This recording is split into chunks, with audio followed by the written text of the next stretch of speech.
अस्सलाम वालेकुम एवरीवन। कैसे हैं आप सब लोग? उम्मीद करता हूँ आप लोग खैरियत से होंगे। वो अल्लाह पाक सबको खैरियत से रखे। डियर स्टूडेंट्स, आज के इस लेक्चर के अंदर हम लोग एमजीटी 211 का फाइनल टर्म की जो प्रिपरेशन सीरीज़ है वो स्टार्ट करेंगे। इंशाल्लाह 3 से 4 लेक्चर के अंदर मैं आपको कंप्लीट जो है फाइनल टर्म जो है वो 23 से लेकर 45 लेक्चर तक जो प्रिपेयर करवा दूँगा। तो अगर आप हमारे चैनल पे पहली बार आए हैं और इस तरह की मज़ीद वीडियोज़ देखना चाहते हैं तो लाज़मी चैनल को सब्सक्राइब कर दें। अगर वीडियो अच्छी लगे तो लाज़मी लाइक कमेंट शेयरिंग करके जाइएगा। अगर आपको किसी पर्टिकुलर बुक के लेक्चर चाहिए जिसके अंदर मैं आपको 3 लेक्चर्स के अंदर पूरी बुक की फाइनल टर्म की प्रिपरेशन करवा दूँ, तो आप नीचे कमेंट बॉक्स में लाज़मी कमेंट करिएगा ताकि मैं उस चीज़ के ऊपर आपके लिए डेडिकेटेड वीडियो बना दूँ। मैंने प्रीवियसली एक लेक्चर बनाया था CS 504 के ऊपर, जिसके अंदर मैंने 23 से लेकर 31 तक लेक्चर जो कवर किए थे। इसी तरह आज हम लोग MTT 211 को लेके चलेंगे और बहुत इंपॉर्टेंट अनाउंसमेंट्स जो हैं वो आई हैं न्यू, जिसके बारे में मैं आपको बताना चाहूँगा। तो वीडियो को लास्ट मिनट तक वॉच करिएगा। तो काफ़ी लोग जो है ना वो बेसिकली अनाउंसमेंट को चेक नहीं करते। लेकिन मैं आपको बता दूं कि जब भी आपके फाइनल टर्म होने वाले होते हैं उससे कुछ देर पहले जो आपकी एक अनाउंसमेंट आती है कुछ दिन पहले, वहाँ पे लिखा होता है कि कौन से लेक्चर इंक्लूड नहीं होंगे, कौन से लेक्चर इंक्लूड होंगे। और स्पेशली एमजीटी का जो सब्जेक्ट है और इको 401 का जो सब्जेक्ट है, इनके अंदर ऑलमोस्ट हर सेमेस्टर में ये चीज़ मैंने देखी है कि उनमें से कुछ ना कुछ लेक्चर कम किए जाते हैं। इस बार तो एक बहुत नई चीज़ मुझे देखने को मिली है जो मैं देख के खुद भी बड़ा शौक हुआ। और मैंने जितने भी यूट्यूबर्स के यूट्यूब के ऊपर लेक्चर देखे हैं तो अभी तक किसी ने ना ही ये अपडेट बताई है और ना ही वो जो लेक्चर्स हैं वो कवर करवाए हैं। लेकिन मैं कोशिश करूँगा कि आज की इस वीडियो के अंदर आपको वो लेक्चर भी कवर करवा दूँ जो न्यू ऐड हुए हैं, और सेकंडली फिर आपको जो लेक्चर नहीं इंक्लूड वो भी आपके साथ में शेयर कर दूँ। सो मैंने यहाँ पे एक LMS ओपन किया हुआ है, अनाउंसमेंट ओपन की हुई है। यहाँ पे आप चेकआउट कर लें। कहता है जी, dear students, the coming final term exam of spring 2022 will cover both objective type MCQs and subjective type question. तो ये तो आपको खैर पता ही है, इंपॉर्टेंट नोट्स की बात करते हैं डायरेक्टली। कहता है जी, final term paper in this course will comprise of the video lesson number 23 to 46. However, kindly note the following. अब आप कहेंगे सर 23 से लेके 46 की बात की जा रही है। भाई 46 वाला जो लेक्चर है वो तो है ही नहीं बुक के अंदर। अगर आप यहाँ पे देखें, इसको आप इसको लास्ट पेपर लेके जाए ना, तो यहाँ पे लेक्चर टोटल 45 है। यहाँ पे ये देखिए 45 लेक्चर है, यहाँ पे 46 कहाँ से आ गया? अब यही तो इंपॉर्टेंट अनाउंसमेंट है जो किसी को पता नहीं है। इस वजह से आप लोग तैयारी नहीं कर रहे उन लेक्चर्स की जो इन्होंने नए ऐड हुए हैं इस बुक के अंदर, तो वो इसी वजह से आप लोग को जो है पेपर के अंदर काफ़ी मुश्किलात आ रही हैं। तो मैंने कहा आप लोग सारी चीज़ शेयर कर दूँ। The video lesson number 25, 26, 36 and 40 will not be included in the final term exam. यानी कि आपका जो 25वां लेक्चर है, 26वां लेक्चर है, 36वां लेक्चर और जो 40वां लेक्चर है वो आपके सिलेबस का पार्ट नहीं है, वहां से आपका पेपर नहीं आएगा। पहली चीज़, ये जो इंपॉर्टेंट बात है मैं आपको यहाँ पे ये बता रहा हूँ, पहली वो चीज़ ये। सेकंड जो इंपॉर्टेंट बात है वो क्या है? कहते जी, for lesson 41 to 46 the videos that are on air will not be part of syllabus. कहता है जो आपके लेसन नंबर 41 से लेकर 46 तक जो वीडियो के लेक्चर्स अपलोड है ना, वो लेक्चर नहीं है इंक्लूड। वो 41 से लेकर 46 तक और लेक्चर हैं जो इंक्लूड हुए हैं। वो कौन से लेक्चर हैं? कहता है जी, so you are not required to watch these videos. अब जो 41 से लेकर 46 तक जो वीडियो के लेक्चर हैं वो आपने वॉच नहीं करने, ठीक है? किसके लेक्चर वॉच करने हैं? But the video for which links are available in reading tab at the course LMS would be a part of the exam syllabus. These videos are on digital business. कहता है जो आपका LMS है, MUT 211 के जो lecture हैं उसके अंदर रीडिंग का एक टैब है। उस टैब के अंदर उन्होंने कुछ लिंक्स आपको दिए हैं और उन लिंक्स के थ्रू आपने 41 से लेकर 40 लेक्चर जो है वो कवर करने हैं। यानी कि 41 से 46 तक जो लेक्चर है वो आपने रीडिंग टैब में से कवर करने हैं। और 25, 26, 30 और 40 25, 26, 36 और 40वां लेक्चर जब इंक्लूड नहीं है, और 41 से 44 तक लेक्चर जो अपने बुक से नहीं करने। खैर, मैं उम्मीद करता हूँ कि आपको समझ आ गई। मजीद भी फिर आपको यहाँ पे होम के ऊपर जाते हैं और मैं आपको चीज़ यहाँ पे शो भी करवा देता हूँ ताकि आपको अगर कोई मजीद कोई डाउट वगैरह रह गया जहन में तो वो भी आपको साथ साथ फिर क्लियर हो जाए, ठीक है? बाकी मुझे उम्मीद तो है कि मैंने अनाउंसमेंट आपको पढ़ के सुना दी, आपको हर एक चीज़ की समझ आ गई होगी। तो यहाँ पे MGT 211 इंट्रोडक्शन टू बिजनेस जो है मैंने यहाँ पे आपके सामने एक LMS खोला हुआ है, जैसे मैंने आपको पहले ही बता दिया है। अब यहाँ पे थोड़ा सा नेट का इशू चल रहा है, नेट थोड़ा सा स्लो है। तो जैसे नेट थोड़ा सा ठीक होता है तो हम लोग यहाँ से मैं आगे आपको बताता हूँ आपने क्या करना है। और यहाँ पे आपको बता देता हूँ कि वो लिंक्स जो लेक्चर प्रोवाइड किए गए हैं वीयू की तरफ से वो आपको कहाँ पे देखने को मिलेंगे। वैसे चीज़ मैं आपको खुद भी करवाऊंगा, लेकिन फिर भी मैं चाहता हूँ कि मैं आपको यहाँ से पहले दिखा दूँ ताकि आपको इस बात की गारंटी हो जाए कि जो मैं आपको बात कर रहा हूँ वो सही है या नहीं, ऑथेंटिक बात कर रहा हूँ कि नहीं कर रहा। MTT 211 के आपने यहाँ पे क्लिक कर देना इंट्रोडक्शन टू बिजनेस के ऊपर। आपने अगर कोई लेक्चर वगैरह लिए होंगे तो आपको बेहतर तरीके से चीज़ का पता होगा। अगर नहीं लिए तो फिर मैं आपको बता देता हूँ, फिर भी कोई मसले वाली बात कोई नहीं है। क्योंकि मैंने देखा है मोस्टली बच्चे जो वो लेक्चर तो लेते नहीं हैं किसी भी सब्जेक्ट के, और ना ही अनाउंसमेंट वगैरह चेक करते हैं, इस वजह से उनको काफ़ी प्रॉब्लम आ रही होती है। और ये जो 41 से लेकर 46 तक इन्होंने न्यू लेक्चर ऐड किए हैं ना, इन लेक्चर में से मोस्टली शॉर्ट क्वेश्चन भी आए हुए हैं, मोस्टली लॉन्ग क्वेश्चन भी इन्हीं में से आए हुए हैं, और मोस्टली एमसीक्यूज भी इन्हीं में से आए हुए हैं। यानी कि जो 2022 के भी करंट पेपर चल रहे हैं आपके, उनके अंदर अगर कोई पेपर सबसे ज़्यादा मुझे देखने को मिला है ना, अगर मुझे एक रेट करना पड़े कि किन लेक्चर्स में से ज़्यादा पेपर आया है, तो मेरे ख्याल से मैं सबसे ज़्यादा रेटिंग उन्हीं को दूंगा, क्योंकि सबसे ज़्यादा लॉन्ग क्वेश्चन उनमें से निकाले हैं, शॉर्ट क्वेश्चन उनमें से निकाल रहा है, ऑप्शन उनमें से निकाल रहा है, तो फिर मेरे ख्याल से वो ज़्यादा बेहतर है कि आप उसको तैयार कर लें। अब यहाँ पे नीचे आते हैं, तो यहाँ पे ना ये लेक्चर दिए हुए हैं सारे के सारे आपको, ये देखें 46 तक लेक्चर दिए हुए हैं। लेकिन वो अगेन वही बात कर रहा हूँ कि ये जो 41 से लेकर 46 तक लेक्चर ये एलएमएस के ऊपर अपलोड है ना, ये आपने नहीं करने। आपने कौन से लेक्चर करने हैं? आप यहाँ पर सिंपली 41 लेक्चर पे क्लिक कर लें, किसी भी 41 लेकर 40 लेक्चर पे क्लिक करेंगे ना, तो आपको यहाँ पे आएगा कोर्स कंटेंट। कोर्स कंटेंट के अंदर आपको दो टैब देखने को मिलेंगे। एक टैब वो होगा जिसके अंदर आपको वीडियो का रिकॉर्डेड लेक्चर मिलेगा, एक टैब वो होगा रीडिंग टैब, जिसके अंदर आपको लिंक्स मिलेंगे उन लेक्चर्स के जो आपको अनाउंसमेंट के अंदर बताए गए थे। ठीक है, मैं आपको पहले बता के आऊँ वो चीज़, अब मैं आपको यहाँ पे प्रैक्टिकली बता भी रहा हूँ करके, ताकि आपको कोई ज़हन में क्यूरी ना रह जाए। ठीक है, अगर फिर भी आपके ज़हन में कोई क्वेश्चन रह जाए तो आप फिर भी मुझसे पूछ सकते हैं, कोई मसले वाली बात कोई नहीं है। ठीक है, देखें यहाँ पे वीडियो भी आ गई है और यहाँ पे रीडिंग टैब भी आ गया है। अब वीडियो के अंदर तो एलएम्स का जो लेक्चर है जो इन्होंने ऐड किया था वो आएगा, जो यहाँ पे बुक के अंदर ऐड है। ठीक है, एक्चुअल में हमें इस वीडियो लेक्चर को वॉच नहीं करना, हमें इस रीडिंग टैब के अंदर जाना है, और यहाँ पे जो लिंक दिए गए ना, हमने एक्चुअली इन लिंक्स के ऊपर क्लिक करके वीडियो को डाउनलोड करके वॉच करना है। ये देखें मैंने ऑलरेडी डाउनलोड की हुई है, और मैंने सारे लेक्चर्स को लिया है आपके लिए, स्पेशली आप लोगों को तैयारी करवाने के लिए मैंने सारे लेक्चर्स को 41 लेक्चर 46 तक सुना है। उसके अंदर फिर मुझे जो मेन चीज़ें लगी हैं वो मैंने सारी की सारी जो है वो राइट कर ली है एक साइड पे, और वो मैं इंशाल्लाह आपको इसी सीरीज़ के अंदर कवर करवाऊंगा। मैंने आपको काफ़ी ज़्यादा टाइम वेस्ट कर दिया उसके लिए मादत, बट ये चीज़ें जो थी वो बहुत इंपॉर्टेंट थी आपको बताना, और क्योंकि काफ़ी ज़्यादा पेपर इसमें से आ रहा था, मैं इसके ऊपर रिस्क नहीं ले सकता था। चलिए स्टार्ट करते हैं अपना आज का लेक्चर। अब तो मैं यहाँ पे लेक्चर नंबर 23 जो ओपन कर लेता हूँ, और यहाँ से आज हम इंशाल्लाह 30 तक जो है वो लेक्चर कवर करेंगे। ठीक है, ओके। हमारे पास सबसे पहला जो टॉपिक आ गया वो है जी difference between marketing and selling. मैं आपको शॉर्ट क्वेश्चन भी बताऊंगा, आपको एमसीक्यू पॉइंट ऑफ व्यू से भी बताऊंगा, और लॉन्ग क्वेश्चन भी बताऊंगा, तो वीडियो को कंप्लीट एंड तक ध्यान से सुनते रहिएगा, आपको मजीद कोई वीडियो देखने की जरूरत नहीं पड़ेगी। ठीक है, और वीडियो अच्छी लग रही हो तो लाजमी लाइक कमेंट शेयरिंग कर दीजिएगा। सबसे पहले हमारे पास बात आती है जी मार्केटिंग और सेलिंग की। मार्केटिंग क्या होता है? आपने सिर्फ 2 पॉइंट कर लेने हैं मार्केटिंग के, 2 पॉइंट कर लेने हैं सेलिंग के, ताकि आपको समझ आ जाए कि मार्केटिंग क्या होती है और सेलिंग क्या होती है। कहता है जी marketing start before decision about production. कहता है जो मार्केटिंग है वो स्टार्ट कर दी जाती है इससे पहले कि आप कोई प्रोडक्ट जो है वो बनाएं, किसी चीज़ की प्रोडक्शन करें, इससे पहले ही आप क्या करेंगे, इसकी मार्केटिंग जो है वो स्टार्ट कर देंगे, आप बताना शुरू कर देंगे लोगों को कि हम ये चीज़ मार्केट में ला रहे हैं। ठीक है, कहता है marketing is a long term process. जो मार्केटिंग होता है ये एक लॉन्ग टर्म प्रोसेस होता है। उसके बाद सेलिंग की बात करें, कहता है selling start after decision about production. जो सेलिंग होगी जाहिर सी बात है, प्रोडक्ट बनेगा, उसकी प्रोडक्शन होगी तो उसकी सेलिंग होगी ना, आप क्या बेचने जा रहे हो। मार्केटिंग तो आप बता तो किसी को सकते हो प्रोडक्ट बनाने से पहले, लेकिन आप बेच तो नहीं सकते, आप बनाओगे तो बेचोगे ना, सीधी सी बात है। सेलिंग जो होती है एक शॉर्ट टर्म प्रोसेस होता है। ये बस आप 2 पॉइंट कर लें। उसके बाद क्लासिफिकेशन ऑफ प्रोडक्ट आ गई। प्रोडक्ट को 2 फॉर्म के अंदर क्लासिफाई किया गया है, एक कंज्यूमर प्रोडक्ट और एक इंडस्ट्रियल प्रोडक्ट। कंज्यूमर प्रोडक्ट वो प्रोडक्ट होते हैं जो आप घर में यूज करते हैं, कॉमनली जो प्रोडक्ट यूज होते हैं आपके घरों में, हम कहते हैं कंज्यूमर प्रोडक्ट।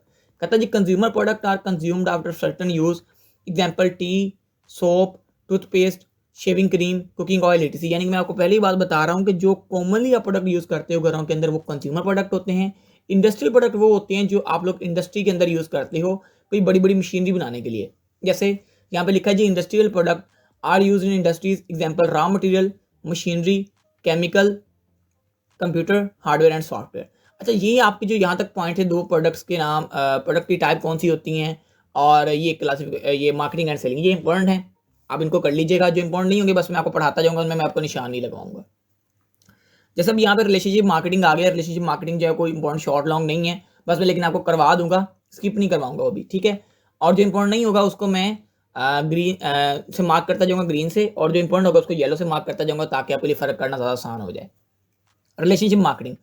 रिलेशनशिप मार्केटिंग का मतलब ये होता है कि आप मार्केटिंग के साथ, देखें मार्केटिंग के अंदर आप कामयाब तभी हो सकते हो, मार्केट में आप रह के बिजनेस तभी कर सकते हो जब आपका कस्टमर के साथ रिलेशन अच्छा आता है। अगर किसी बंदे का रिलेशन जो है वो कस्टमर के साथ अच्छा नहीं है तो वो कभी भी मार्केट में कामयाब नहीं हो सकता।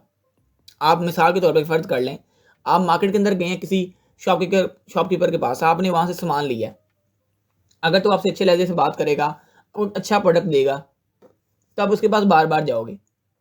लेकिन एक बंदा है उसको बोलने का ही नहीं पता, उसे पता ही नहीं है कि मुझे कैसे सामान बेचना है, आप उसके पास दोबारा नहीं जाओगे।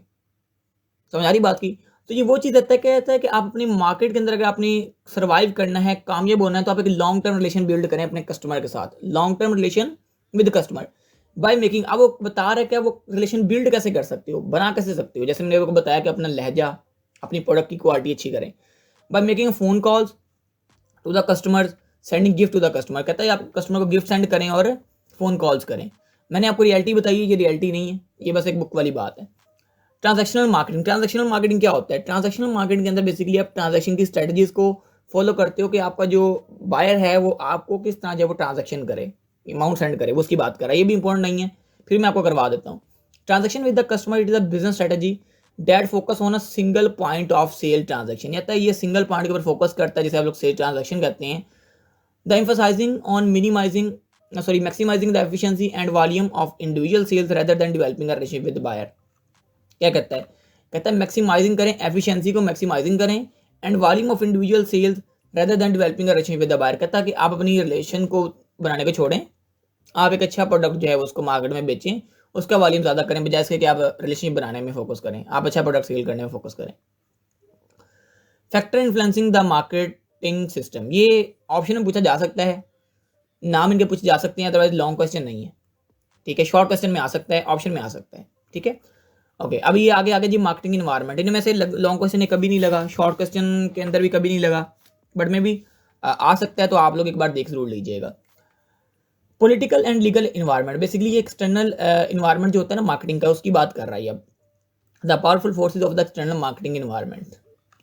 Political and legal environment, political environment वो होता है जहाँ पे पॉलिटिक्स जो होता है वो आपके ऊपर कोई टैक्स वगैरह अप्लाई कर देते हैं कि आपने ये ला फॉलो करना है, ये फॉलो नहीं करना, ये काम करना है, वो नहीं करना, ये उस तरह की बातें इसमें के अंदर आ जाती हैं। ठीक है, उसके बाद टेक्नोलॉजिकल इन्वायरमेंट जो है कि नई टेक्नोलॉजी आ रही है, पुरानी और जो टेक्नोलॉजी है उसको यूज़ करना छोड़ी जा रहे हैं, ये उसकी बात कर रहा है यहाँ पे। ठीक है, कॉम्पिटिटिव इन्वायरमेंट क्या होता है कि जब भी देखें आप मार्केट के अंदर कोई भी आप प्रोडक्ट लॉन्च करते हैं, ऑलरेडी काफ़ी जो प्रोडक्ट्स होती हैं मार्केट में ऑलरेडी चल रही होती हैं, वहाँ पे सर्वाइव करने के लिए आपको अच्छा प्रोडक्ट लाना पड़ता है, इसके अंदर कम प्राइस लानी पड़ती है, तभी आप मार्केट में सर्वाइव कर पाते हो।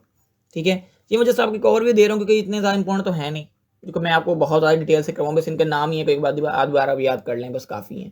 ठीक है, उसके बाद ये आ जाता होता है कम्पिटिटिव इन्वायरमेंट। क्या होता है कम्पिटिटिव इन्वायरमेंट में भी आपको बताया भी है कि आप मार्केट के अंदर सर्वाइव कैसे कर सकते हो। इसके अंदर 3 प्रॉपर्टीज आ जाती हैं फिर इसकी: substitute product competition, brand competition और इंटरनेशनल कंपटीशन। सब्स्टिट्यूट कंपटीशन में क्या होता है कि आप एक this similar form of computer के साथ कंपीट करने की कोशिश कर रहे होते हो, लेकिन जो सेम नीड फिल कर रहे हो। मैं आपको आसान में बता देता हूँ, आप एक ऐसे प्रोडक्ट के साथ कंपटीशन कर रहे होती हो जो कि सेम तो नहीं होता, लेकिन उसकी सेम ज़रूरत पूरी करता है। जैसे आप मोबाइल पे कोई मूवी वॉच कर रहे हैं, आप मोबाइल के ऊपर मूवी वॉच कर रहे हैं, मोबाइल को मोबाइल से कंपेयर ना करें, मोबाइल की जगह कंप्यूटर से कंपेयर कर लें, आप उसे कंप्यूटर जो है वो भी आपको मूवी वॉच करवा देगा। सेम नीड आपकी फुलफिल हो रही है, इसे हम कहते हैं सेम नीड तो फुलफिल हो जाए लेकिन सेम प्रोडक्ट ना हो, इसे हम कहते हैं सब्स्टिट्यूट प्रोडक्ट। ब्रांड कंपटीशन वो होता है जो सेम प्रोडक्ट के दरमियान अक्कर हो, जैसे कंप्यूटर का कंपटीशन कंप्यूटर के साथ हो, मोबाइल का कंपटीशन मोबाइल के साथ हो। इंटरनेशनल कंपटीशन किसे कहते हैं? कहता है match the product of domestic marketer against those of foreign competitors, यानी कि आप जो आपकी मार्केट के अंदर जो प्रोडक्ट बन रही है, जो लोकल आपकी कंट्री की है, उसको आप कंपटीशन करवाओ इंटरनेशनल किसी प्रोडक्ट के साथ, उसे हम कहते हैं इंटरनेशनल कंपटीशन। ठीक है, अगर जी मार्केटिंग मैनेजर, मार्केटिंग मैनेजर का काम क्या होता है? ये लॉन्ग क्वेश्चन लगा होता है, इसको याद लाजमी कर लीजिएगा। कहता है person whose plays execute and responsibility for all marketing activities. ठीक है, अब ये कौन कौन सी होती हैं? एक तो डिजाइन करेगा प्रोडक्ट को, प्रोडक्ट की डेवलपमेंट करेगा, प्रोडक्ट का डिसीजन करेगा, प्रोडक्ट की डिस्ट्रीब्यूशन करेगा, और इस तरह के आप मजीद को 3-4 नाम याद कर लीजिएगा, या 1-2 कर लीजिएगा, काफ़ी है, 5 के कर लेंगे बस काफ़ी है। मार्केटिंग प्लान क्या होता है?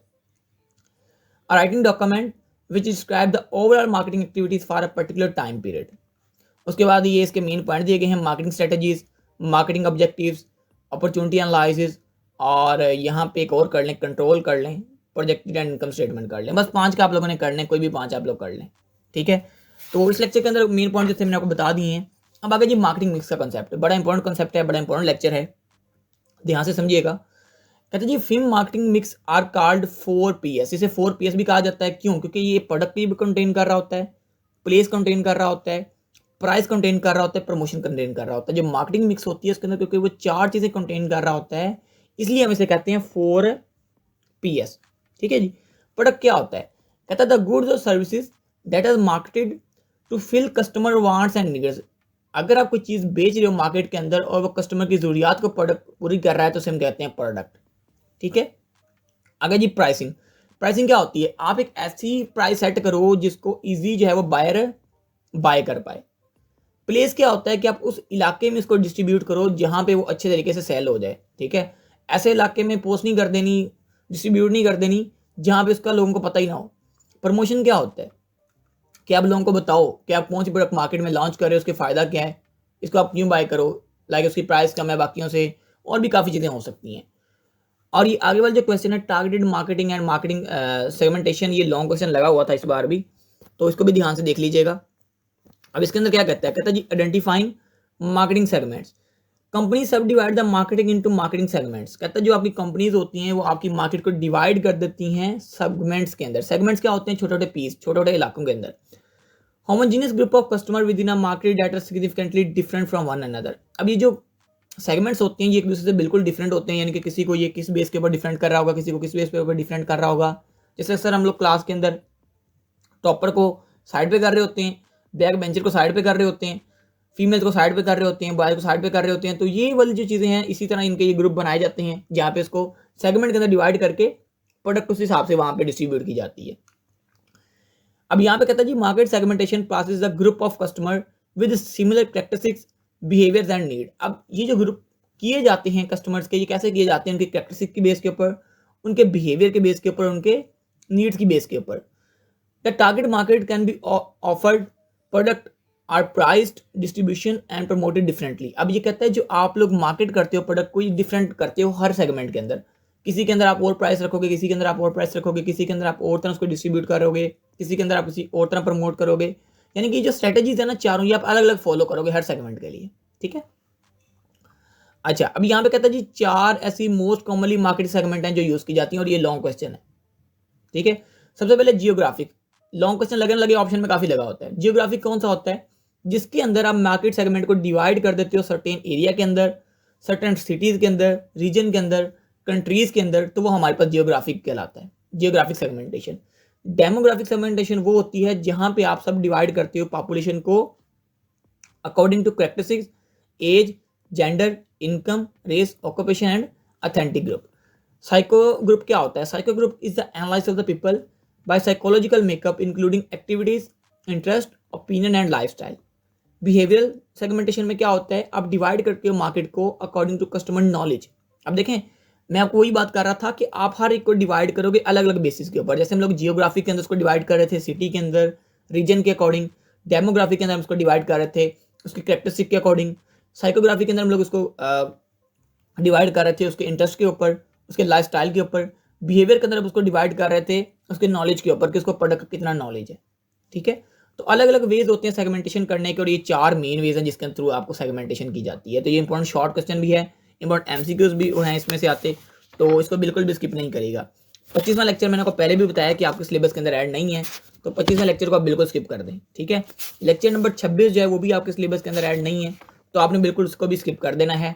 और ये 26वां लेक्चर आ गया, इसको भी स्किप कर दें। ठीक है। आप लेक्चर के नंबर 27 के ऊपर डायरेक्टली आ जाएं। यहाँ पे हम लोग देखते हैं प्रोडक्ट्स के बारे में, प्रोडक्ट क्या होती हैं।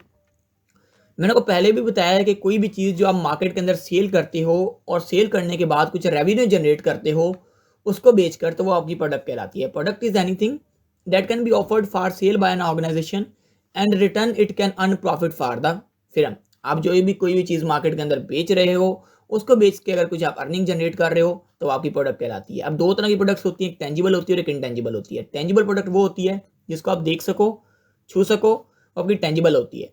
इंटेंजिबल वो होती है जिसे आप देख तो सकते हो लेकिन आप छू नहीं सकते, उसे हम कहते हैं इंटेंजिबल। ठीक है। इंपॉर्टेंट एमसीक्यूज है।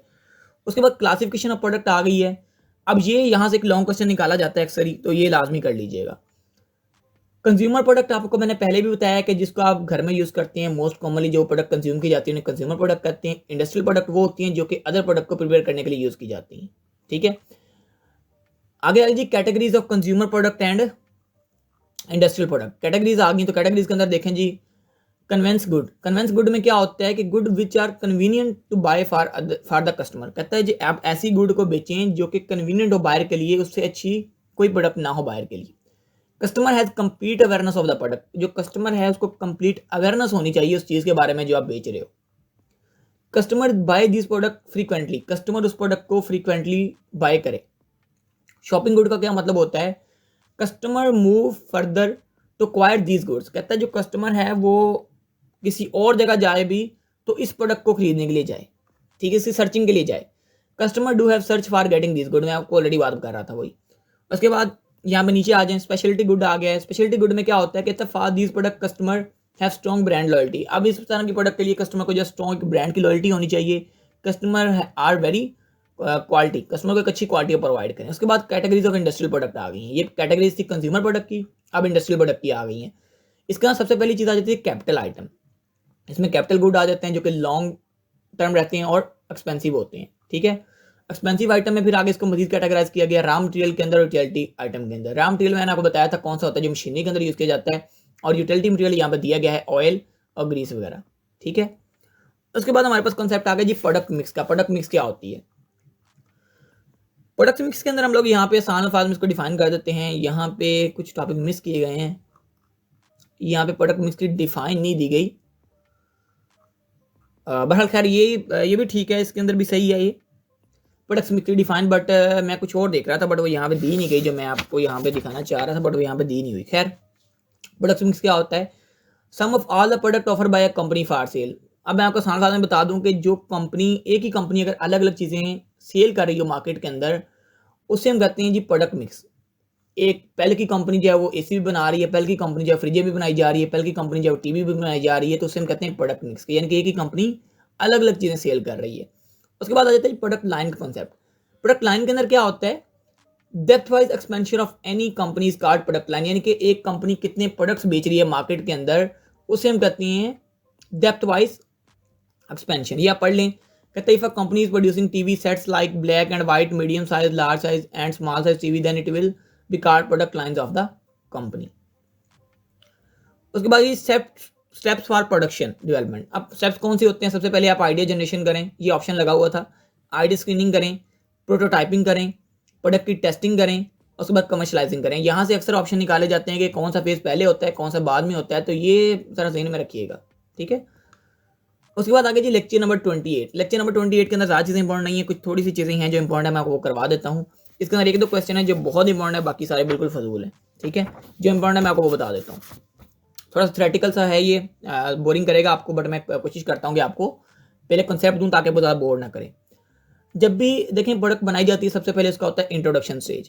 पहले तो अपने स्टेज याद रखने के, सबसे पहला जो स्टेज होता है प्रोडक्ट का वो इंट्रोडक्शन स्टेज होता है, दूसरा ग्रोथ स्टेज होता है, तीसरा मेजोरिटी स्टेज होता है, चौथा जो होता है वो डिक्लाइन स्टेज होता है, ठीक है। इंट्रोडक्शन स्टेज वो स्टेज होता है जहाँ पे एक न्यू प्रोडक्ट जो होती है मार्केट के अंदर इंट्रोड्यूस करवाई जाती है after continuous R&D and R development process, यानी कि कंप्लीट डेवलपमेंट करने के बाद जब एक न्यू प्रोडक्ट जब मार्केट के अंदर लॉन्च की जाती है तो हम कहते हैं इंट्रोडक्शन स्टेज। इस स्टेज को हम क्वेश्चन मार्क भी कहते हैं, क्योंकि हमें पता नहीं होता कि जो आप प्रोडक्ट बेच रहे हो मार्केट के अंदर वो चलेगी या नहीं चलेगी, ये आपने याद रखना है। ग्रोथ स्टेज कौन सी स्टेज होती है, ऐसी स्टेज जहाँ पे जो आपके कस्टमर्स होती हैं वो अवेयरनेस हो जाती है उनको आपके प्रोडक्ट के अबाउट, फिर उनको पता लग जाता है कि आप मार्केट में ये प्रोडक्ट बेच रहे हो, इसके क्या फ़ायदे हैं क्या नुकसान है, तो मजीद कस्टमर जो हैं वो आपके प्रोडक्ट को जब वो बाय कर रहे होते हैं, ठीक है। अब इस स्टेज को हम कहते हैं स्टार स्टेज, क्योंकि इस स्टेज के अंदर लोगों को पता लग जाता है और आपकी प्रोडक्ट को बाय कर रहे थे, इसलिए हम कहते हैं इसको ग्रोथ स्टेज। मेजोरिटी स्टेज क्या होता है, यहाँ पे आके लोगों को आपकी प्रोडक्ट के अबाउट ना सिर्फ अवेयरनेस हो जाती है बल्कि उनको सेम ब्रांड वही चाहिए होता है जहाँ से उसकी पहली प्रोडक्ट जो है वो लॉन्च हुई थी, ठीक है। इसे हम कहते हैं मेजोरिटी स्टेज। यहाँ पे पढ़ भी लेंगे, कहता है जी people become more and more aware with the new product in the market, so here comes the time when not only product become stable. कहता है ये वो टाइम होता है जहाँ पे सिर्फ प्रोडक्ट ही स्टेबल नहीं हो रहा होता, बट लोगों को मजीद उसी सेम कंपनी की प्रोडक्ट चाहिए होती है जहाँ से उसकी पहली प्रोडक्ट लॉन्च हुई थी, जहाँ से उसने उनकी पहली प्रोडक्ट बाई की थी। आप आसान साल में ये समझ लें। इस स्टेज को हम कहते हैं कैश काउ। यहाँ पे आके जो प्रॉफिट मार्जिन होता है वो ग्रोथ स्टेज से थोड़ा सा कम हो जाता है, बट जो मार्केट के अंदर आपके शेयर्स होते हैं वो बहुत बढ़ जाते हैं, ठीक है, क्योंकि वो सेम ब्रांड बाय कर रहे होते हैं ना, इस वजह से। डिक्लाइन स्टेज एक ऐसा स्टेज होता है जहाँ पे मार्केट के अंदर आपकी प्रोडक्ट जो है वो नाकाम हो जाती है। Product loss market share as well as profit for the firm. ये एक लास्ट स्टेज होता है किसी भी प्रोडक्ट का। Product will disappear from the market. इस स्टेज के बाद प्रोडक्ट जो होती है वो मार्केट से डिसअपियर हो जाती है। More and more D and R and innovation in order to add more feature in the product. इसके अंदर स्टेज के अंदर क्या किया जाता है, मोर फीचर प्रोडक्ट के अंदर ऐड किए जाते हैं। सर्च किया जाता है न्यू टारगेट मार्केट को प्रोडक्ट के लिए, और वैल्यूएशन की जाती है न्यू को प्रोडक्ट की। ठीक है, इस स्टेज को हम कहते हैं डॉग प्रोडक्शन। यहाँ पे आके आप मजीद कॉस्ट लगाई जा रहे होते हैं प्रोडक्ट के ऊपर, लेकिन प्रोडक्ट कोई भी आपको फायदा नहीं दे रही होती, कोई भी आपको रेवेन्यू जनरेट नहीं करके देती, इसलिए हम कहते हैं इसको डिक्लाइन स्टेज। ठीक है, यहाँ पे इन्होंने दिखाया भी हुआ कि ये इंट्रोडक्शन हुई यहाँ से कि प्रोडक्ट जा रही है ग्रोथ के अंदर, आपकी प्रोडक्ट ये देखें ऊपर आ रही है, मेजोरिटी के अंदर भी ऊपर जा रही है, लेकिन जब डिक्लाइन होती है प्रोडक्ट नीचे गिरती है तो यहाँ पे देखेंगे एरो नीचे की तरफ आ रहा है, लाइन नीचे की तरफ जा रही है। ठीक है, अब इसकी प्रोडक्शन का एक लाइफ साइकिल बनाया गया है, वो आप यहाँ पे समझ लें। ये वही सारे 4 स्टेज होंगे जो आपको पहले पढ़े थे आपने, introduction stage, growth stage, majority stage और डिक्लाइन स्टेज। इंट्रोडक्शन स्टेज में क्या होता है, इंट्रोडक्शन स्टेज के अंदर हमारे पास जो मार्केटर्स होते हैं वो हाई प्राइस रखते हैं, क्योंकि कस्टमर जो होते हैं वो अफोर्ड कर रहे होते हैं उस सेम प्रोडक्ट को बाय करने के लिए ज़्यादा प्राइस। ठीक है, there will not be much profit at this stage. यहाँ पे कुछ ज़्यादा प्रॉफिट मार्केट के अंदर नहीं मिल रहा होता उनको। ग्रोथ स्टेज एक ऐसा स्टेज होता है जहाँ पे नंबर ऑफ मैन्युफैक्चरर्स कम होते हैं, यानी कि कंपटीशन कम होता है, सेल्स उनकी बहुत ज़्यादा हाई हो रही थी, इसलिए उनको ज़्यादा अच्छा प्रॉफिट हो रहा होता है। Marketer will earn more profit. Majority stage एक ऐसी स्टेज होती है जहाँ पे कंपटीशन बहुत ज़्यादा हाई हो जाता है और आपको लेस प्राइस में जो प्रोडक्ट है वो सेल करनी पड़ती है। ठीक है, spend money on research and development, spend money to promote brand name of the product. Marketer will also revise their marketing strategies. They will find new segments of the market for their product. Per unit profit might reduce this stage। यहाँ पे कहता है जी per unit का जो profit होता है वो बहुत कम हो जाता है, यानी कि एक प्रोडक्ट अगर आप बेच रहे हैं ना तो उसमें आपको इतना प्रॉफिट नहीं मिल रहा होता इस स्टेज के ऊपर आके। ये ऑप्शन निकालता है इनमें से कॉन्सेप्चुअल, तो इसलिए मैं आपको सारी चीज़ कॉन्सेप्ट से समझा रहा हूँ। तो समझ आ रही है तो लाजमी लाइक कमेंट शेयरिंग करके जाइएगा। डिक्लाइन स्टेज एक ऐसा स्टेज होता है, मैंने आपको बताया था, जहाँ पे प्रोडक्ट जो होता है उसको रद्द कर दिया जाता है। Marketer should sell this product to selective customer. फिर यहाँ पे आके मार्केटर जो होते हैं वो कुछ बंदों को, जो नए बंदे होते हैं उन्हीं को सेल करता है, हर किसी को सेल नहीं करता। Marketer will introduce innovation in the product to keep their sales high. अच्छा, ये भी लॉन्ग क्वेश्चन लगा होता है, और सेकंडली जो लॉन्ग क्वेश्चन लगा होता है वो ये तो मोस्टली लगा होता है ब्रांड्स के अबाउट। ये अक्सर अब भी 3-4 बार लगा हुआ था इस पेपर में भी। Brands is a sample sign, a type of writing, a colour of design और a combination of these all things to identify a good or services of one seller or group of seller to differentiate them from other of the competitors। कहता है देखें, या आप simple सी बात कर लें, आपने अक्सर देखा होगा मार्केट के अंदर हमें अलग अलग प्रोडक्ट मिल रहे होते हैं सेम चीज़ों के।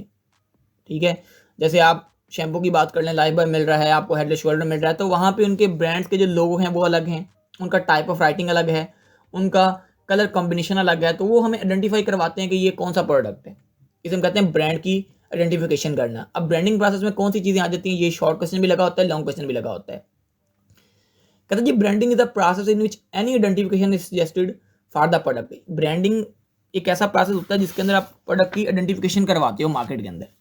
ठीक है, सबसे पहले जो चीज़ आ जाती है इसमें वो आती है ब्रांड इक्वालिटी, और दूसरी आती है ब्रांड अवेयरनेस। अवेयरनेस मतलब लोगों को आगाह हो जाए। इक्वालिटी के अंदर क्या होता है, equality is the loyalty of the customer attach to the product, यानी कि कस्टमर की जो लॉयल्टी होती है वो आपकी प्रोडक्ट के साथ अटैच हुई होती है। अवेयरनेस के अंदर क्या होता है कि ज़्यादा से ज़्यादा लोग जो होते हैं आपके कस्टमर के प्रोडक्ट के बारे में थोड़ी जान चुके होते हैं और वो मजीद उसको बार बार मंगवा रहे होते हैं। ठीक है, टाइप्स ऑफ ब्रांड नेम, कहता है डिफरेंट तरह के ब्रांड्स होते हैं मार्केट के अंदर। एक नेशनल ब्रांड होता है, एक लाइसेंस ब्रांड होता है, प्राइवेट ब्रांड होते हैं। ठीक है, तो 3 ब्रांड्स होती हैं मोस्टली मार्केट के अंदर। कहता है if a same brand is sold through the country then it is called national brand. कहता है अगर एक ब्रांड आपकी लोकल कंट्री में सेल हो रहा है और वही सेम ब्रांड जो है वो इंटरनेशनल लेवल पे भी सेल हो रहा है, तो हम कहते हैं नेशनल ब्रांड। लाइसेंस ब्रांड वो होता है जहाँ पे सेलर जो होता है वो बाय करता है राइट किसी भी प्रोडक्ट को सेल करने के मार्केट के अंदर।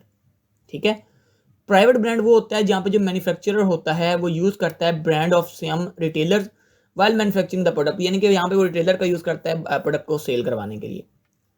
पैकेजिंग एंड लेबलिंग, पैकेजिंग के अंदर आप क्या करते हो, आपने अक्सर देखा होगा हम कहते हैं पैक कर दो।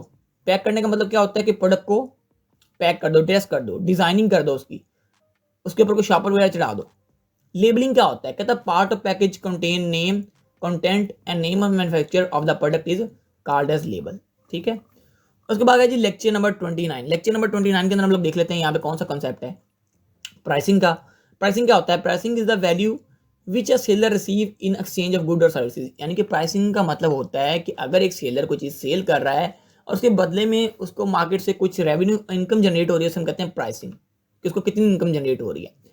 ऑब्जेक्टिव ऑफ प्राइसिंग क्या होता है? ऑब्जेक्टिव ये होता है कि आप ज़्यादा से ज़्यादा प्रॉफिट जनरेट करें, मार्केट के अंदर आपके शेयर इंक्रीज हो जाएं, साइकोलॉजिकल एडवांटेज हो आपको, गेट रीड ऑफ स्टॉक हो। ठीक है। कॉस्ट बेस्ड प्राइसिंग आ गई है। कहते हैं in cost based pricing cost of production is considered at amount of profit is added to it. Amount of profit है added to it. Breakeven analysis एक analysis होता है जहां पे आपकी प्रोडक्ट इस स्टेज पर खड़ी हो जाती है कि ना तो आपको कोई फायदा मिल रहा होता है और ना ही आपको नुकसान मिल रहा होता है।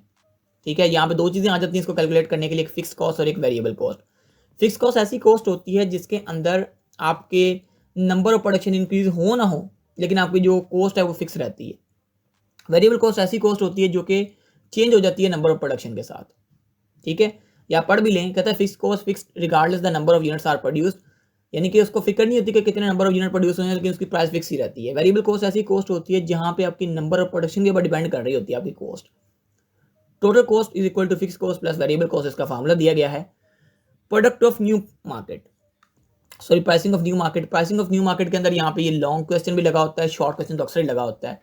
प्राइस स्कीमिंग और पेनिट्रेटिंग प्राइसिंग, ये दो मोस्ट इम्पोर्टेंट शॉर्ट क्वेश्चन है। प्राइस स्कीमिंग एक ऐसी स्ट्रेटेजीज होती है जिसके अंदर आप मार्केट के अंदर प्रोडक्ट जब न्यू लॉन्च करते हो तो लोगों की एक्सपेक्टेशन से ज़्यादा हाई रेट रख के आप उसको सेल करते हो। पेनिट्रेटिंग प्राइसिंग ऐसी प्राइसिंग होती है जहाँ पे आप प्रोडक्ट को लोगों के एक्सपेक्टेशन से कम रेट पे सेल कर रहे होते हो। यहाँ पे पढ़ भी लें आप, कहते हैं price skimming is a strategy which a product is introduced in the market with the higher price than the market expectation। Advantages के क्या होंगे कि अगर आपने कोई मिस्टेक कर दिया कैलकुलेशन के अंदर, कॉस्ट के अंदर, प्राइस स्कीमिंग जो होगी एक ऐसी स्ट्रेटेजी होगी जो कि ऑब्जर्व कर लेगी आपकी उस मिस्टेक को, और जो आपने हायर प्राइस रखी होगी वो इक्वल हो जाएगी उस प्राइस के जो आपको एक्चुअल में देनी चाहिए थी, तो आपको कोई नुकसान नहीं होगा। उसके बाद कहता है जी इसका दूसरा बड़ा फायदा ये होता है कि कस्टमर जो होते हैं उस चीज़ को ज़्यादा वैल्यू करते हैं जिसकी प्राइस ज़्यादा हाई होती है। हम नहीं कहते कि जिसकी प्राइस अच्छी ज़्यादा है वो ज़्यादा अच्छी चीज़ है। पेनिट्रेटिंग प्राइसेस क्या होती है? ये कैसी प्राइसेस होती है जहाँ पे लार्ज मार्केट शेयर जो होते हैं वो कैप्चर कर रहे होते हैं अलग अलग प्राइसिंग स्ट्रेटेजीज को लगा के। लाइक देखें किसी चीज़ की अगर प्राइस कम है तो उसकी सेल ऑटोमेटिकली ज़्यादा बढ़ जाएगी, इसे हम कहते हैं स्ट्रेटेजी। ठीक है। Price depend on the objectives of the organisation. कहता है जो प्राइस है वो डिपेंड करती है मार्केट के ऑब्जेक्टिव के ऊपर, के मार्केट के अंदर जो है वो क्या चाह रहे हैं। क्या वो अच्छा रेवेन्यू जनरेट करना चाह रहे हैं, या वो अच्छा जो है वो सेल जनरेट करना चाह रहे हैं, मार्केट के अंदर अच्छा शेयर जनरेट करना चाह रहे हैं, क्या करना चाह रहे हैं उस हिसाब से। आगे जी fix price versus dynamic price. Fix price के अंदर आप टाइप ऑफ कस्टमर देखते हो, टाइप ऑफ कम्युनिटी देखते हो और लोकेशन देखते हो जहाँ पे आपने सेल करना होता है। डायनामिक प्रोसेसिंग के अंदर आप कस्टमर टू प्रोडक्ट कस्टमर देखते हो और मार्केट टू मार्केट देखते हो। ठीक है। उसके बाद फैक्टर्स आ गए consider while setting international pricing, currency, exchange rate, tax by the government, और ये आप सारे पढ़ लीजिएगा। उसके बाद आइए डिस्ट्रीब्यूशन मिक्स। डिस्ट्रीब्यूशन मिक्स का मतलब क्या होता है? कहता है getting product from producer to consumer is the next element of the market mix. आपने प्रोडक्ट जो है वो प्रोड्यूसर से लेके कंज्यूमर तक पहुंचा दी, हम कहते हैं डिस्ट्रीब्यूशन मिक्स। ठीक है। अब यहाँ पे कुछ डिस्ट्रीब्यूशन मिक्स के आगे मजीद चीज़ें आ गई हैं, ये आता तो नहीं है बट फिर मैं आपको करवा देता हूँ। होलसेल इंटरमीडिएटरी और रिटेलर इंटरमीडिएटरी। अब यहाँ पे क्या होता है होलसेलर में? कहता है who sells product to other businesses for resale, यानी कि ये सेल करता है प्रोडक्ट को अदर बिजनेसेस के लिए, और फिर वो जो रीसेलर होते हैं वो जाके पहुंचाते हैं फाइनल कंज्यूमर तक। लेकिन यहाँ पे क्या होता है रिटेलर के अंदर कि जो प्रोडक्ट को सेल करता है वो डायरेक्टली कंज्यूमर को सेल कर रहा होता है। ठीक है। अब इसके आगे मजीद 3 पॉइंट दे दिए गए हैं। द कंपनी, टारगेट मार्केट, ये मैंने आपको बताया, ये सारा इसको बिल्कुल स्किप कर सकते हैं, अगर आपके पास टाइम हो तो एक बार देख लीजिएगा। ठीक है। फिर भी मैं आपको सिर्फ मेन लाइन ही लगवा रहा हूँ। उसके बाद आगे जी डिस्ट्रीब्यूशन ऑफ कंज्यूमर प्रोडक्ट। इसमें चैनल दिए गए हैं 4 चैनल इसके अंदर ये हैं, और बाकी ये सारे दिए गए हैं नीचे, ये इनमें से ऑप्शन आ जाते होते हैं, बाकी शॉर्ट लॉन्ग इनमें से आता। चैनल नंबर 1 जो होता है वो direct distribution of consumer product का होता है, जिसके अंदर आप लोग क्या करते हो, फुलर ब्रश यूज़ करते हो, टूपर वायर यूज़ करते हो। ठीक है। चैनल नंबर 2 के अंदर आप लोग ये piapod.com वेबसाइट यूज़ करते हो, जहाँ पे आपको रिटेल रेट पे जो प्राइस मिल रही होती है। होलसेल के ऊपर आपको कहाँ पे प्राइस मिलती है, इसकी एग्जांपल है गैस स्टेशन वगैरह। उसके बाद एजेंट्स और ब्रोकर्स किसे कहते हैं? जहाँ जैसे आपको ये फूड ब्रोकर्स फूड बेच के जा रहे होते हैं, या ट्रैवल एजेंट जो है वो बेच रहे होते हैं चीज़ें। इसको स्किप कर दें। चैनल नंबर 5 आ गया, इसको भी स्किप कर दें। ये चैनल नंबर 6, 7, 8 कर लीजिएगा, अगर करना हुआ, मैंने आपको बताया ये इंपॉर्टेंट नहीं है। बिजनेस प्रोडक्ट कौन से होते हैं आपके? डेल के कंप्यूटर्स। 7 आपके वही होलसेल वाले आ गए, डिस्ट्रीब्यूशन ऑफ इंडस्ट्रियल प्रोडक्ट, तो यहाँ पे ऑफिस इक्विपमेंट आ गई। उसके बाद बिजनेस रिटेलर फिर से आ गए, तो यहाँ पे हमारे पास वो ऑफिस मैक्स आ गया, ऑफिस डिपोर्ट आ गया। ऑप्शन के लिए देख लीजिएगा, बाकी इतने ज़्यादा आते तो नहीं है ऑप्शन में भी ये, अगर आपके पास टाइम हो तो कर लीजिएगा। और ये हमारा लेक्चर नंबर 30 जो लास्ट लेक्चर है जो मैं आज आपको करवाऊंगा, बाकी इंशाल्लाह हम लोग नेक्स्ट लेक्चर के अंदर देखेंगे। अब आगे बात कि एजेंट कौन होता है, ब्रोकर कौन सा होता है। एजेंट बेसिकली एक इंडिविजुअल पर्सन होता है जिसको लाइसेंस होता है कि वो मार्केट के अंदर आपकी जो चीज़ है वो उसको सेल कर सके। ब्रोकर कौन होता है? ब्रोकर बेसिकली वो बंदा होता है जिसने अपना जो लाइसेंस होता है वो उसका खुद का होता है। ब्रोकर के पास खुद का लाइसेंस होता है, जो एजेंट होता है उसने वो लाइसेंस इससे लिया होता है। उसके बाद यहाँ पे ये मर्चेंट सेल के आगे वो मजीद टाइप्स आ गई हैं, full sale, full service merchant, wholesaler, limited wholesaler वाला आ गया, ड्रॉप शिपर आ गया और रैक जॉबर्स आ गए हैं। इनके जस्ट एक बार नेम देख लीजिएगा, और जो मजीद इसके अंदर चीज़ करने वाली मैं आपके साथ शेयर कर देता हूँ। वो यहाँ पे ये है कि जो 80% होते हैं वो मर्चेंट सेलर जो होते हैं वो बेसिकली होलसेलर ही होते हैं। जो मर्चेंट होलसेलर होते हैं ये बेसिकली एक्चुअल में फुल सर्विस मर्चेंट सेलर होते हैं, जो होलसेलर होते हैं वो भी। उसके बाद यहाँ पे कोई चीज़ नहीं आपकी करने वाली, पर फिर मैं आपको एक बार करवा देता हूँ, आप यही ना कहेंगे सर ने करवाया नहीं है। लिमिटेड सर्विसेज वाला आ गया, कहता है wholesaler who provides a limited range of services, जो कि limited range of services provide करेगा उसे लिमिटेड सर्विस सेलर कहेंगे। ड्रॉप शिपर वो होगा जो कि रिसीव करेगा ऑर्डर को, ठीक है। उसके बाद हमारे पास आ गया जी rack jobbers, wholesaler who set up display in retail outlet, जो कि सेटअप करेगा जो आपने चीज़ें सेल करनी होगी उसे हम यहाँ पे क्या कहेंगे? रैक जॉबर्स कहेंगे। आगे जी डिस्ट्रीब्यूशन स्ट्रेटेजीज, ये सारा बिल्कुल फजूल से टॉपिक है, इनमें से करने वाला कोई नहीं है। Distribution strategies is a company overall plan for moving product to buyer and its place a major role in the company success. कहता है जो आपकी प्रोडक्ट जो है वो बायर तक पहुंचाने का जो प्रोसेस होता है वो किस किस जगह से लेके जाना चाहिए, तो वो सारी की सारी जो होती है वो डिपेंड कर रही होती है आपके प्रोडक्ट के गुड सेलिंग के ऊपर, ठीक है। अब ये सारे के सारे आगे आपने करने हुए तो एक बार देख लीजिएगा, इंपॉर्टेंट नहीं है, मैं आपको पहले बता दिया। ये क्वेश्चन बड़ा इंपॉर्टेंट है डिस्ट्रीब्यूशन कॉन्फ्लिक्ट का, ये अक्सर लॉन्ग क्वेश्चन लगा होते हैं। इस लेक्चर में सिर्फ यही एक लॉन्ग क्वेश्चन जो ज़्यादा लगता है, चैनल कॉन्फ्लिक्ट और चैनल लीडरशिप। चैनल कॉन्फ्लिक्ट में क्या होता है, कहता है can occur when one channel member places its own success above the success of the entire channel. जब एक ही बंदा क्रेडिट ली जाए कि ये सारा मेरी वजह से सक्सेस मिली है, कंपनी को क्रेडिट ना दे, तो हम क्या कहते हैं? Channel conflict. चैनल लीडरशिप हम कहते हैं कि अगर एक बंदा जो होता है उसको आप लीडर बना देती हो, उसके अंदर आप पावर रख देती हो कि वो हर एक बंदे को अवार्ड देगा उसकी मेहनत के अकॉर्डिंग, तो हम कहते हैं चैनल लीडरशिप, ठीक है। अगर टाइप्स ऑफ रिटेलर आ गई हैं, इसके अंदर डिपार्टमेंट स्टोर आ गए, ठीक है। डिपार्टमेंट स्टोर में क्या होता है कि लार्ज प्रोडक्ट लाइन रिटेलर जो होते हैं वो कैरेक्टराइज किए जाते हैं। सुपर मार्केट के अंदर क्या होता है, variety of food and food related item जो होती हैं स्पेशलाइज की जाती हैं डिपार्टमेंट के अंदर। हाइपर मार्केट होती है जब आप लार्ज प्रोडक्शन लाइन रिटेलर जो होते हैं वो कैरी करते हैं वैरायटी ऑफ अनरिलेटेड प्रोडक्ट्स की, ठीक है। स्पेशलिटी स्टोर आ गए, carry only a particular type of good. उसके बाद कैटेगरी लाइक किलर्स आ गए, यहाँ पे सुपर स्टोर जो होते हैं सच टॉयज और ऑफिस वगैरह यहाँ पे आ जाते हैं। ये खैर करने वाले नहीं है, बहरहाल मैं फिर भी आपकी बार पढ़ा रहा हूँ, अगर आपके पास टाइम हो तो इसको एक बार देख लीजिएगा, अदरवाइज ये बिल्कुल भी इंपॉर्टेंट नहीं है, मेरी मान तो इसको सारे को स्किप कर दें आप, ठीक है। ये नहीं आपके करने वाला इतना, आप डायरेक्टली नीचे आ जाएँ और जिस आपके करने वाली है वो करें, ठीक है। यहाँ पे एक कॉन्सेप्ट होगा प्रमोशन का, वो आप कर लें जो आपके लिए ज़्यादा इंपॉर्टेंट है। यहाँ पे टॉपिक होता है प्रमोशन ऑब्जेक्टिव का, बट यहाँ पे दिया नहीं गया इसको, अलग लेक्चर के अंदर इन्होंने ऐड कर दिया, बट ये पहले इसी के अंदर होता था। खैर इसको भी हम लोग एक बार दोबारा सा देख लेते हैं। फिर हमारे पास फिजिकल डिस्ट्रीब्यूशन आ गई है, और यहाँ पे हमारे पास ट्रांसपोर्टेशन ऑपरेशन आ गया, इसको फिर एक बार हम देख लेते हैं। ट्रक्स क्या होते हैं, कहता है most frequently used and offer door to door delivery. यहाँ पे आपको पता है ट्रक के नाम से जाहिर है कि ये डोर टू डिलीवरी जो है वो प्रोवाइड करते हैं। यहाँ से ऑप्शन निकाल सकता है ये आपके। रेल रोड जो होते हैं वो एबल करते हैं हैवियर एंड मोर डिलीवराइज कार्गो, यानी कि ये मजीद अच्छी डिलीवरी जो है वो प्रोडक्ट प्रोवाइड करते हैं, truck to truck delivery provide करते हैं रेल रोड वाले। वाटर कैरीज जो होते हैं वो बोट के साथ और चीपेस्ट ट्रांसपोर्ट जो होते हैं प्रोवाइड करते हैं। इनमें से ऑप्शन बहुत ज़्यादा लगाए जाते हैं, इसलिए मैं आपको ये करवा रहा हूँ। एयर ट्रांसपोर्ट क्या होता है, एक फास्टेस्ट मीन होता है किसी भी प्रोडक्ट को मूव करने का। पाइपलाइंस जो होती हैं वो एक्सपेंसिव होती हैं बिल्ड करना, ठीक है। ये सारे के सारे ऑप्शन के हाईलाइट पॉइंट हैं जो मैंने आपके सामने किए हैं। चेंजेस इन ट्रांसपोर्ट ऑपरेशन, यानी कि आप क्या ऑपरेशन जो होते हैं वो ट्रांसपोर्टेशन के अंदर चेंज कर सकते हैं। Inter model transportation, combined use of several different modes of transmission sorry transportation. उसके बाद यहाँ पे कंटेनराइजेशन आ गई है कि standard heavy duty containers in which many items are sealed at point of shipment and opened only at final destination। कहता है यहाँ पे आप मैनी प्रोडक्ट जो होते हैं कि कंटेनर के अंदर क्लोज कर लेते हैं और उसको एक ही जगह पर जाके फिर खोलते हैं। फिजिकल डिस्ट्रीब्यूशन आ गई। New e commerce companies need to focus not only on sales but also on after sale distribution in order to avoid customer dissatisfaction. कहता है कि आपको ना सिर्फ प्रोडक्ट बेचने तक बल्कि प्रोडक्ट पहुंचाने तक की भी फैसिलिटीज जो है वो देखनी पड़ेगी ताकि आपको जो कस्टमर है वो डिससेटिस्फाई ना हो।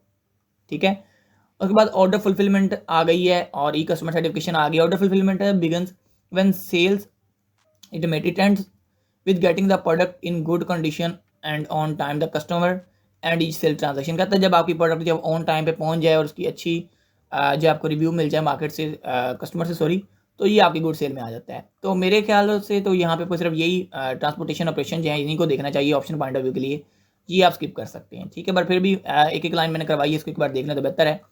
आगे इंशाल्लाह हम नेक्स्ट लेक्चर के अंदर ये लेक्चर नंबर 31 जो इसको कवर करने की कोशिश करेंगे। होप सो कि आपको इस वीडियो के अंदर बहुत तरीके से समझ आई होगी। फिर भी कोई में क्यूरी रह गई हो, कोई डाउट रह गया हो तो आप मुझसे पूछ सकते हैं।